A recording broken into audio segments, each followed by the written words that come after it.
Good evening, the viewers of United Matters channel. It has been a talk of Erik Ten Hag, having gone ahead, lost to Brighton, lost to Liverpool. Very many people have come out and obviously put in a very huge concern onto how Manchester United is here to sack Erik Ten Hag, and I know exactly why people are really saying that, yet it's nowhere near to where it is supposed to be. I know many people are saying he's not going to be here by Christmas, that he's Jamie Carragher. I've gonna hate to hear Teddy Sheringham. I'm really planning to bring you that story. But I tell you, everyone is entitled to his own opinion, but I want those opinions to be backed by facts. My problem has always been that these seasoned journalists haven't gone ahead obviously come up and obviously study Manchester United. And we've always gone ahead obviously tell them that look at the blueprint of Man City, blueprint of Liverpool, blueprint of Arsenal that have gone ahead obviously lead them to success. It has been patience after patience into the mix. Sometimes the problem they're really having is they haven't gone ahead to accept that United fell off the cliff where we are. That is it. Where we were, we fell off the cliff. That is it. But people need to understand that we are good to go.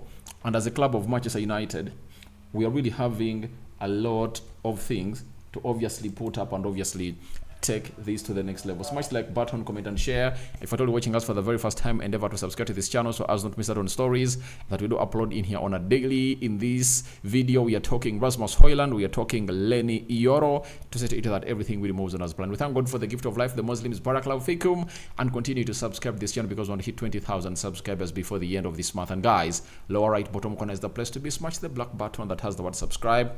After smashing it, hit the notification bell that will enable you get notified every time I upload a video onto this beautiful channel of ours, and that is the United Matters channel. Now, Rasmus Højlund is set to return, and Mail has told us that Rasmus Højlund has been working against the clock to get himself ready for selection.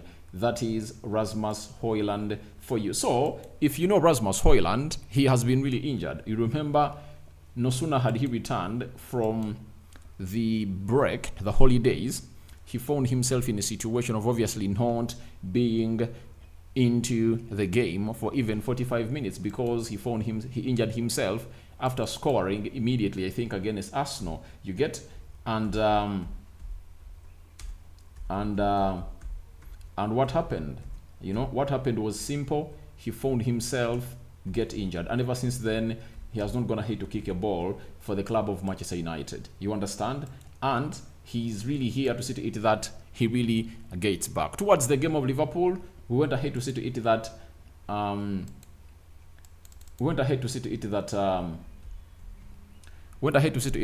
he got himself back.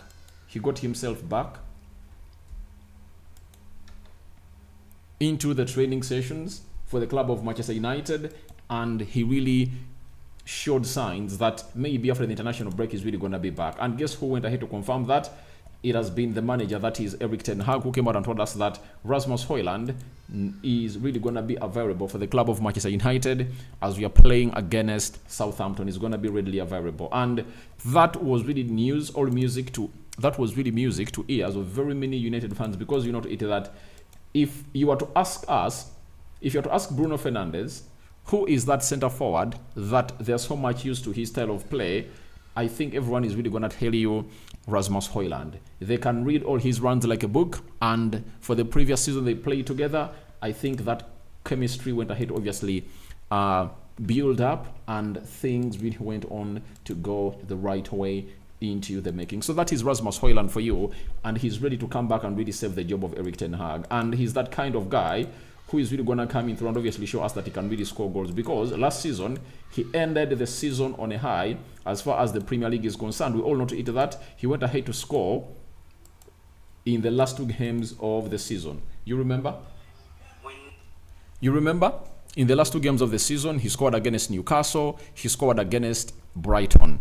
When he came on, when you're playing against Man City, he never really grabbed himself a goal, and he really went ahead to open his account of the preseason in an equal van. I think in 7 minutes, he had gone ahead to score against Arsenal. That is Rasmus Højlund for you. And he looked very fired up, not until towards the end of the Was it the first half when he really went ahead to find himself getting what we call a hamstring injury that has kept him out, that has kept him out for close to 8 weeks as a player. But his return will obviously give a smile to Erik ten Hag as a manager, because he'll now be having 2 center forwards. For example, look at the game of Fulham. The manager never started Zexi, and he brought him and played like 30 minutes, meaning that if we had a Rasmus Højlund, he would have gone ahead to say Rasmus Højlund start, Zexi will come in through.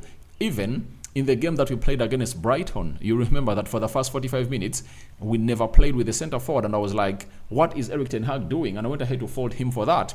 But I know, starting with the game of Southampton, if at all goes well and Zexi returns when he's not injured, I tell you what, Man United will obviously be having 2 center forwards onto the pitch, and I don't know who is really going to be starting, but all in all, I think it will be Joshua Zexi, because he'll be far much fitter than a Rasmus Højlund. But having Højlund back shows you that we are really going to be having 2 center forwards available for this season, and I think it is really going to really take off the load, that he has always gone ahead to hold onto for a very long time, especially the previous season. That's why he found himself injured and never got enough rest, as Anton Martial was nowhere to be seen and he could play every game, meaning that he has gone ahead to rest a little bit more, because he returned for the preseason. He trained for like 3, 4, 5 days, and he found himself in a situation of obviously getting injured, I think towards the end of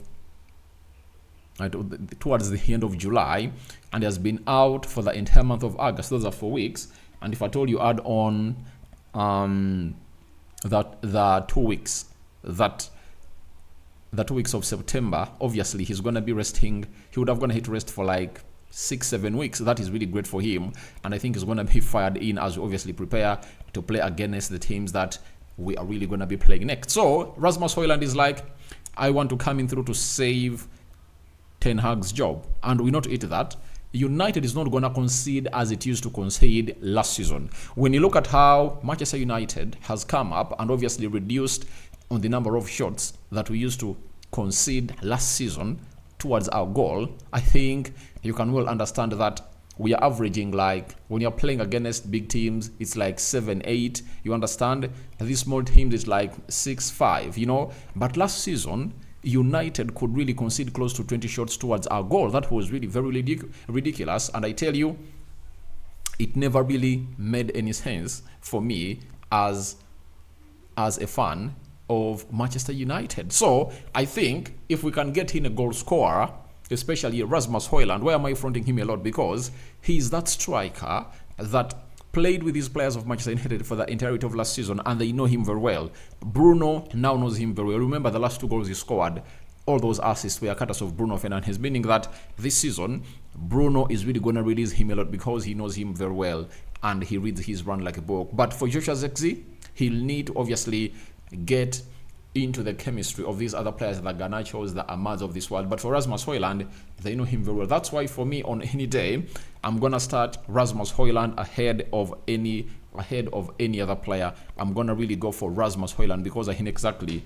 what it means to obviously be having a Rasmus Højlund with you, as Bruno Fernandes is obviously playing into the mix. And the return of Luke Shaw is also one of the stories that I really wanted to do into the mix, to obviously let you know how good this team of Manchester United is really gonna be looking like. So Højlund set to return. He's really charged to come and really save the job of Erik ten Hag. And I tell you, if we can get these goals cross the goal lines of the opponents, we are safe. We are safe, because in the game of Brighton, you saw to it that we just lacked that targets man, and Zexi came in through. You saw to it that we had started to beat that high line of Brighton. Game of Liverpool, obviously, Zexi got 3 chances, meaning that all we need is to see these people really getting in through and obviously putting in a very different shift altogether. And the beauty of these 2 strikers is they are totally different. When you look at Zexi, he's a player, a link-up player. He can really come, receive the ball from deep, and by the time you obviously need him to really meet the cross or the cutback, cross or pull back into the 10-yard box area of the opponent, he will be available. For Rasmus Højlund, he's a pace merchant, and He's a number 9 or a box striker. You know, if you need a box striker who can make those near post runs, far post runs, mid mouth goal runs, he's really gonna make it very well for you. So they give us different attributes altogether, and when you are having one on the pitch and then on the bench, you are 100% sure that you are really having a different set of threat off your bench and onto the pitch. So we wait and see how that pans out. But the man known as Rasmus Højlund is really doing the due diligence to put in the required shift altogether, and he wants to return, and we all know to it that on the game of Southampton he's really gonna be readily available. Now the other story is all about Lenny Yoro. Guys, Lenny Yoro is off the clutches. You know, he has been really putting on those clutch. He has been really moving on clutches and a protective boot, but Lenny Yoro is off his clutches, and that means his healing might be really happening at a very huge level that we never even thought about. You get? This guy, known as Lenny Yoro, has been pictured on several occasions when he's really taking photos with his people in Manchester and very many others during this international break. And Erik told us that he's going to be returning in November.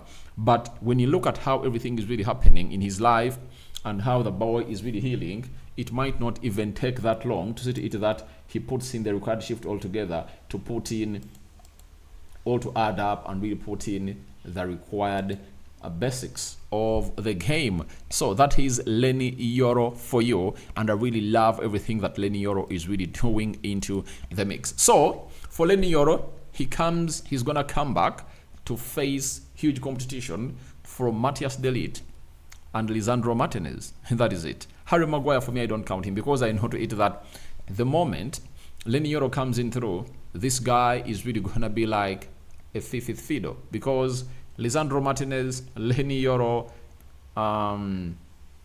Matthias de Ligt are really gonna be ahead of him, meaning that he's gonna be a fourth fiddle choice of a center back for the club of Manchester United. So for me, it's just a matter of time, and you're going to have to see to it very well that against Liverpool, de Ligt came in through and really put in a very good shift. And I tell you, in the game of Southampton, there is no way Harry Maguire starts that game, unless otherwise Matthias de Ligt really injures himself when he's playing for Netherlands. Yet I believe he's not going to be taking part in any of those games, as the manager really trusts Virgil van Dijk, Nathan Ake, you know, and there is this other centre back that plays for the side of Tottenham Hotspur, and there are some other two that play into the Eredivisie that the manager really trusts a lot. So for me, I believe that it's a matter of time to see to it that everything really comes on as planned. So guys, thank you very much for watching through. Tell me your thoughts about Højlund and Lenny Yoro ready to save Erik ten Hag's job. What do you make about that? I sign out for now. See you later. I cover you all in the precious blood of Jesus Christ. The Muslims, Barakallahu fikum, and we'll come back from the mosques. I'm out. See you when you see me. Bye-bye.